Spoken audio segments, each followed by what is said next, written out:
Subscribe कीजिए हमारा exam study अड्डा चैनल और लेटेस्ट नोटिफिकेशन के लिए बेल आइकन को प्रेस कीजिए।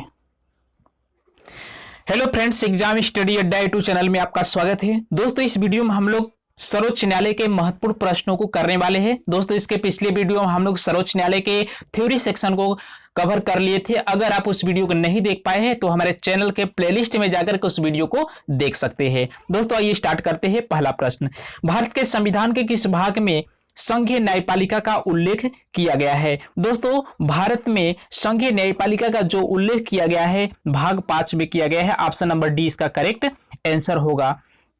दोस्तों, भारतीय संविधान में अगर सर्वोच्च न्यायालय के गठन के बारे में बात की जाए तो दोस्तों, सर्वोच्च न्यायालय का गठन भारतीय संविधान के अनुच्छेद 124 के तहत किया गया है। दोस्तों, अगर बात की जाए संविधान के व्याख्याकार और संरक्षक जो होता है सर्वोच्च न्यायालय होता है। यानी कि दोस्तों, सर्वोच्च न्यायालय क्या होता है? भारत के संविधान का व्याख्याकार करता है और साथ ही साथ हमारे संविधान के रक्षा करने का जो काम करता है सर्वोच्च न्यायालय होता है। दोस्तों, अगर बात की जाए भारत में सर्वप्रथम सर्वोच्च न्यायालय की जो स्थापना की गई थी एक रेगुलेटिंग एक्ट अधिनियम के तहत, रेगुलेटिंग अधिनियम 1973 के तहत भारत में सर्वोच्च न्यायालय की स्थापना की गई थी। तो यहां से भी एग्जाम में बहुत बार प्रश्न पूछा जाता है, इसलिए इंपॉर्टेंट रहेगा। नेक्स्ट क्वेश्चन है दोस्तों, भारत के सर्वोच्च न्यायालय की स्थापना हुई थी। बहुत ही मोस्ट इंपॉर्टेंट प्रश्न है, बीपीएससी 1998 में प्रश्न पूछा गया है। दोस्तों, भारत में सर्वोच्च न्यायालय की जो स्थापना की गई थी भारत सरकार अधिनियम 1935 के अधीन की गई थी, इसलिए ऑप्शन नंबर डी इसका करेक्ट आंसर होगा। दोस्तों, अगर बात की जाए भारत में सर्वोच्च न्यायालय की जो स्थापना की गई थी भारत शासन अधिनियम 1935 के तहत की गई थी। और दोस्तों, मूल रूप से जब संविधान का निर्माण किया गया था तो उस समय सर्वोच्च न्यायालय में मुख्य न्यायाधीशों की संख्या के अतिरिक्त 7 अन्य न्यायाधीश थे। यानी कि एक मुख्य न्यायाधीश था और 7 अन्य न्यायाधीश थे। इस तरह अगर देखा जाए तो कुल न्यायाधीशों की संख्या 8 थी। लेकिन दोस्तों, अगर वर्तमान समय में बात की जाए सर्वोच्च न्यायालय में एक मुख्य न्यायाधीश के अतिरिक्त 33 अन्य न्यायाधीश होते हैं। इस तरह से अगर इस समय बात की जाए कुल न्यायाधीशों की संख्या कितनी है तो दोस्तों, कुल न्यायाधीशों की संख्या सुप्रीम कोर्ट में 34 हो चुका है। और दोस्तों, उच्च न्यायालय के न्यायाधीशों की संख्या वृद्धि करने की जो शक्ति है वह संसद के पास है। संसद चाहे तो संख्या को वृद्धि कर सकता है, चाहे तो संख्या को कम कर सकता है। आइए नेक्स्ट क्वेश्चन की तरफ चलते हैं। उच्च न्यायालय के मुख्य न्यायाधीशों की नियुक्ति कौन करता है? बहुत ही मोस्ट इंपॉर्टेंट, एसएससी 2014 में प्रश्न पूछा गया है। दोस्तों, भारत में उच्च न्यायालय के मुख्य न्यायाधीश को जो नियुक्ति करता है भारत का राष्ट्रपति करता है। ऑप्शन नंबर डी इसका करेक्ट आंसर होगा। दोस्तों, अगर बात की जाए भारत के कार्यवाहक जो न्यायाधीश थे उनकी जो नियुक्ति की जाती है राष्ट्रपति के द्वारा की जाती है। चाहे कार्यवाहक मुख्य न्यायाधीश हो चाहे तो मुख्य न्यायाधीश है, सबकी नियुक्ति राष्ट्रपति के द्वारा की जाती है। दोस्तों, अगर बात की जाए राष्ट्रपति सर्वोच्च न्यायालय के अन्य न्यायाधीशों की नियुक्ति सर्वोच्च न्यायालय के मुख्य न्यायाधीश के परामर्श के अनुसार करता है। और सर्वोच्च न्यायालय के न्यायाधीशों की नियुक्ति फ्रांस के न्याय प्रणाली से लिया गया है। तो यहां से भी एग्जाम में बहुत बार प्रश्न पूछा जाता है, इसलिए इंपॉर्टेंट रहेगा। नेक्स्ट क्वेश्चन है दोस्तों, सर्वोच्च न्यायालय के न्यायाधीश नियुक्त होने के लिए व्यक्ति को कम से कम कितने वर्ष उच्च न्यायालय का एडवोकेट होना चाहिए? दोस्तों, अगर सर्वोच्च न्यायालय का न्यायाधीश बनना है तो उसे कम से कम उच्च न्यायालय का 10 वर्ष का एडवोकेट होने चाहिए। ऑप्शन नंबर 20 का करेक्ट आंसर होगा। दोस्तों, अगर बात की जाए उच्च न्यायालय के न्यायाधीश बनने की क्या क्या योग्यताएं होनी चाहिए? दोस्तों, सबसे पहले योग्यता होनी चाहिए वो भारत का नागरिक होना चाहिए। और दूसरी योग्यता होनी चाहिए वह किसी उच्च न्यायालय अथवा 2 या 2 से अधिक न्यायालयों में लगातार कम से कम 5 वर्षों तक न्यायाधीश के रूप में कार्य कर चुका हो। अथवा यह भी हो सकता है किसी उच्च न्यायालय या अन्य न्यायालयों में लगातार 10 वर्षों तक अधिवक्ता रह चुका हो। अथवा राष्ट्रपति की दृष्टि से उच्च कोटि का कानून ज्ञाता हो। अगर यह सभी योग्यता राष्ट्रपति के हाथों में है तब वह राष्ट्रपति मुख्य न्यायाधीश बन सकता है, इसलिए इंपॉर्टेंट रहेगा एग्जाम की दृष्टि से। नेक्स्ट क्वेश्चन है दोस्तों, उच्चतम न्यायालय के मुख्य न्यायाधीश कितने वर्ष की आयु तक पदाधिकारी रहते हैं? तो दोस्तों, ऑप्शन नंबर 1 करेक्ट आंसर होगा। एसएससी 2015 में प्रश्न पूछा गया है। 65 वर्ष उच्च न्यायालय के मुख्य न्यायाधीश 65 वर्ष तक आयु तक पदाधिकारी रहते हैं, यानी कि अपने पद पर रह सकते हैं। दोस्तों, अगर बात की जाए उच्चतम न्यायालय के न्यायाधीशों की सेवानिवृत्ति की अगर आयु पूछा जाए तो 65 वर्ष होता है। सेवानिवृत्ति की आयु 65 वर्ष होती है। और सर्वोच्च न्यायालय के न्यायाधीशों को उसके पद में केवल प्रामाणिक आधारों जैसे कदाचार हो गया, असमर्थता के आधार पर उसे हटाया जा सकता है। इंपॉर्टेंट है एग्जाम की दृष्टि से। नेक्स्ट क्वेश्चन है दोस्तों, सर्वोच्च न्यायालय के न्यायाधीश के विरुद्ध महाभियोग का प्रस्ताव पारित हो जाने पर पदच्युति का आदेश कौन जारी करता है? तो दोस्तों ऑप्शन नंबर 20 का करेक्ट आंसर होगा राष्ट्रपति। जी हां दोस्तों, अगर सर्वोच्च न्यायालय के न्यायाधीश के विरुद्ध महाभियोग का प्रस्ताव पारित हो जाने पर जो पदच्युति का आदेश देता है वह राष्ट्रपति के द्वारा किया जाता है, इसलिए बी ऑप्शन इसका करेक्ट आंसर होगा।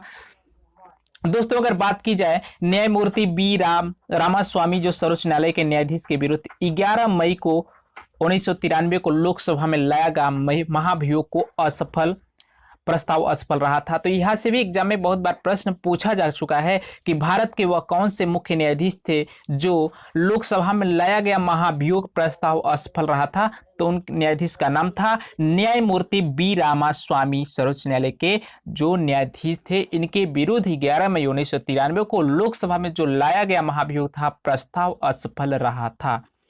नेक्स्ट क्वेश्चन है दोस्तों, जब राष्ट्रपति और उपराष्ट्रपति दोनों पद खाली हो तो उनके काम को कौन करेगा? आरआरबी टीसी 2005 में प्रश्न पूछा गया है।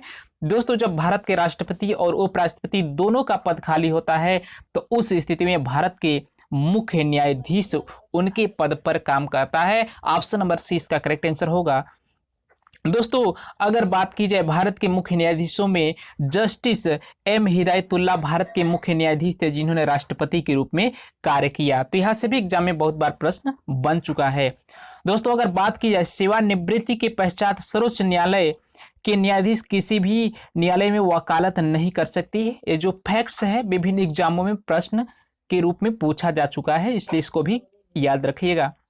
और सर्वोच्च न्यायालय के अधिकार क्षेत्र की वृद्धि जो करने का अधिकार है वह संसद के पास है, यानी कि सर्वोच्च न्यायालय के अधिकार क्षेत्र की जो वृद्धि करने का जो अधिकार है वह संसद को प्राप्त है। नेक्स्ट क्वेश्चन है दोस्तों, भारत में न्यायपालिका है, भारत में न्यायपालिका क्या है? दोस्तों भारत की जो न्यायपालिका है स्वतंत्र है। ऑप्शन नंबर ए इसका करेक्ट आंसर होगा।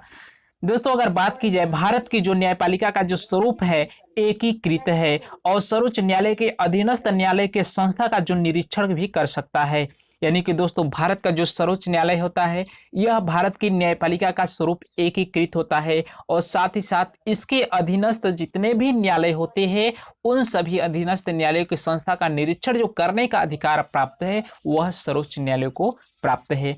नेक्स्ट क्वेश्चन दोस्तों है, राष्ट्रपति और उपराष्ट्रपति के निर्वाचन के विवाद के मामलों को किसको प्रस्तुत किया जाता है? एसएससी 2002 में प्रश्न पूछा गया है। तो दोस्तों राष्ट्रपति और उपराष्ट्रपति के निर्वाचन में विवाद के मामलों को जो प्रस्तुत किया जाता है यह भारत के उच्चतम न्यायालय के द्वारा किया जाता है। यानी राष्ट्रपति और उपराष्ट्रपति के निर्वाचन की जो विवाद मामला होता है और जो प्रस्तुत किया जाता है भारत के उच्चतम न्यायालय के द्वारा किया जाता है। ऑप्शन नंबर सी इसका करेक्ट आंसर होगा। दोस्तों अगर बात की जाए भारत के राष्ट्रपति और उपराष्ट्रपति संबंधी चुनाव विवाद को सुलझाने का जो अधिकार है उच्चतम न्यायालय को प्राप्त है, यह उसका मौलिक अधिकार होता है। दोस्तों अनुच्छेद 143 के अनुसार राष्ट्रपति कानूनी मामलों में सर्वोच्च न्यायालय से परामर्श ले सकता है। यह भी मोस्ट इंपोर्टेंट फैक्ट्स है, यह भी एग्जाम में बहुत बार पूछा जा चुका है। नेक्स्ट प्रश्न है दोस्तों, न्यायिक पुनर्लोकन का अधिकार किसे प्राप्त है? तो दोस्तों जो न्यायिक पुनर्लोकन का जो अधिकार प्राप्त होता है यह उच्चतम न्यायालय को प्राप्त होता है। ऑप्शन नंबर 20 का करेक्ट आंसर होगा। दोस्तों संविधान के अनुच्छेद 137 के अनुसार उच्चतम न्यायालय को न्यायिक पुनर्विलोकन का अधिकार प्राप्त हो, किसी भी न्याय को वह दे चुका है तो उसके बारे में पुनर्विचार करने की जो शक्ति प्रदान होती है वह सर्वोच्च न्यायालय को प्राप्त होती है, अर्थात उच्चतम न्यायालय को प्राप्त होती है। दोस्तों अगर बात की जाए न्यायिक पुनर्विलोकन की जो व्यवस्था है भारत और यूएसए यानी कि दो देशों में है न्यायिक पुनर्विलोकन की व्यवस्था, भारत और अमेरिका दो देशों में है। नेक्स्ट प्रश्न है दोस्तों, भारतीय संविधान का कौन सा अनुच्छेद संवैधानिक विवाद में सर्वोच्च न्यायालय की अपीली क्षेत्राधिकार से संबंधित है? यूपीपीसीएस 2001 और 2004 में प्रश्न पूछा जा चुका है। तो दोस्तों 11वें प्रश्न का जो करेक्ट आंसर होगा ऑप्शन नंबर डी होगा। अनुच्छेद 134(a) के अनुसार को मिलाकर अनुच्छेद 133 को पढ़ना।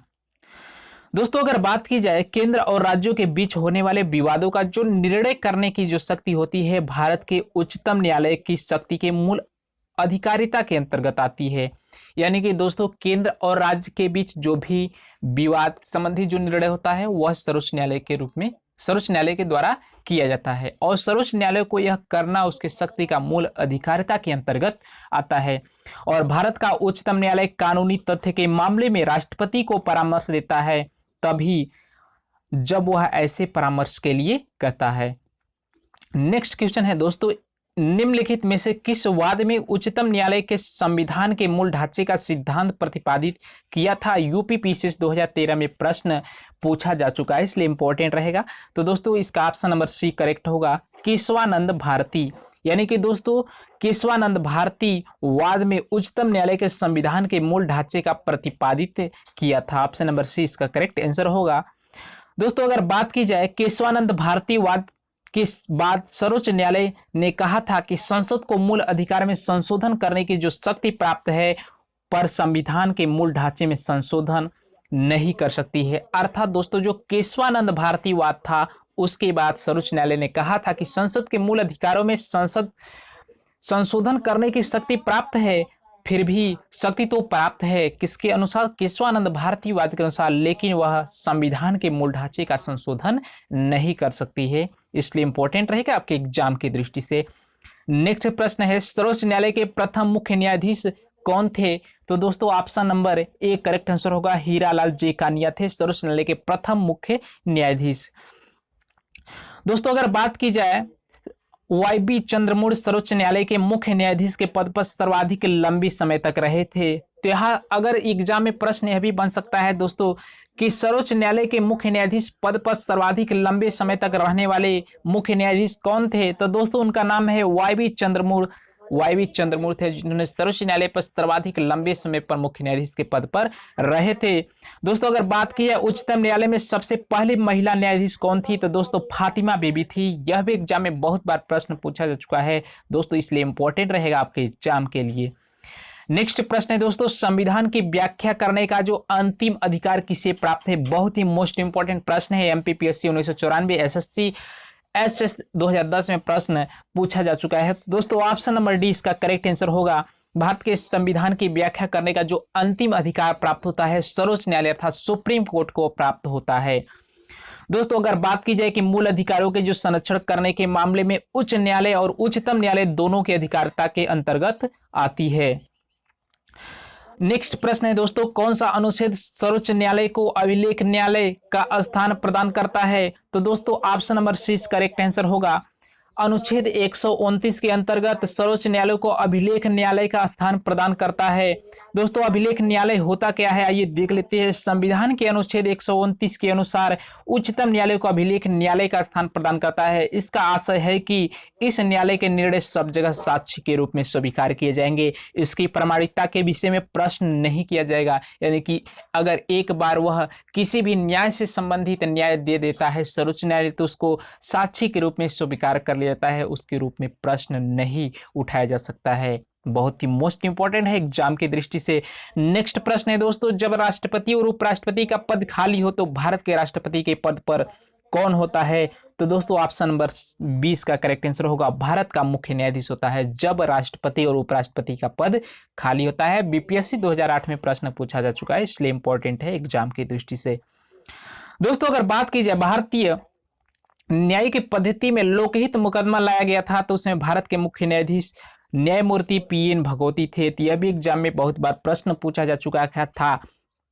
जा चुका है कि भारतीय न्यायिक पद्धति में लोकहित मुकदमा जब लाया गया था तो उसमें भारत के मुख्य न्यायाधीश कौन थे? तो उनका नाम था न्यायमूर्ति पीएन भगवती थे। दोस्तों अगर बात की जाए सर्वोच्च न्यायालय के न्यायाधीश भारत के राष्ट्रपति द्वारा संसद के महाभियोग का प्रस्ताव पारित होने पर राष्ट्रपति के द्वारा हटाया जा सकता है। नेक्स्ट क्वेश्चन है दोस्तों, भारत के उच्चतम न्यायालय में न्यायाधीशों की संख्या बढ़ाने का अधिकार किसके पास है? तो दोस्तों ऑप्शन नंबर 1 करेक्ट आंसर होगा, भारत की संसद के पास है। भारत के उच्चतम न्यायालय के न्यायाधीशों की संख्या बढ़ाने का जो अधिकार है भारत की संसद के पास है। ऑप्शन नंबर 1 करेक्ट आंसर होगा। दोस्तों अगर बात की जाए भारत के उच्चतम न्यायालय को प्रारंभिक अपीलीय और परामर्शदायी क्षेत्राधिकार प्राप्त है। और दोस्तों भारत में उच्चतम न्यायालय के मुख्य न्यायाधीश के संवैधानिक पद पर कोई महिला नहीं रह सकती है। यानी कि भारत पर एक ही ऐसा पद है जिस पर संवैधानिक रूप से कोई महिला उस पद पर नहीं रह सकती है। उस पद का नाम है उच्चतम न्यायालय का मुख्य न्यायाधीश। दोस्तों अगर बात की जाए सर्वोच्च न्यायालय में जजों का जो वेतन दिया जाता है यह संचित निधि से आहरित होता है। यह भी एग्जाम में बहुत बार प्रश्न बन चुका है, इसलिए इंपॉर्टेंट है एग्जाम के दृष्टि से। दोस्तों आज के वीडियो में बस इतना है। अगर यह वीडियो आपको अच्छी लगी हो तो लाइक बटन दबा करके वीडियो को लाइक कर दीजिए। अगर आप हमारे चैनल पर पहली बार विजिट कर रहे हैं तो सब्सक्राइब बटन को दबा करके चैनल को सब्सक्राइब कर लीजिए और साथ में बेल आइकन को भी प्रेस कर लीजिए ताकि इसी प्रकार से जीके से रिलेटेड वीडियो की अपडेट मिलती रहे। दोस्तों फिर मिलेंगे एक नए वीडियो के साथ, तब तक के लिए धन्यवाद। Thank you.